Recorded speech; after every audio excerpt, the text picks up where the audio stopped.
Hello friends, आज मैं आपको बताऊंगी ओप्पो फाइंड X9 5G में आप डाटा यूसेज को नोटिफिकेशन ड्रॉयर में कैसे शो कर सकते हैं। तो चलिए फ्रेंड्स, बिना किसी देरी के वीडियो स्टार्ट करते हैं। तो इसके लिए आपको सबसे पहले फ़ोन की सेटिंग्स में चले जाना है और इसके बाद आपको यहाँ पर नोटिफिकेशन एंड क्विक सेटिंग्स पर क्लिक कर देना है। और यहाँ पर आपको थोड़ा सा नीचे की ओर स्क्रॉल करना है तो यहाँ पर आपको मोर सेटिंग की ऑप्शन मिलेगी, तो आपको मोर सेटिंग्स पर क्लिक करना है। तो यहाँ पर आपको ऑप्शन मिलेगी show data usage in quick settings की, तो आपको यहाँ पर इसको क्लिक करके ऑन कर देना है।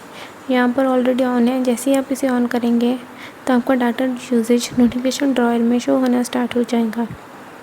और इसे देखने के लिए आपको ऊपर से नीचे की स्वाइप करना है और एक बार फिर से नीचे की स्वाइप करेंगे तो यहाँ पर आप देख सकते हैं सबसे ऊपर आपको डाटा यूसेज शो हो रहा होगा।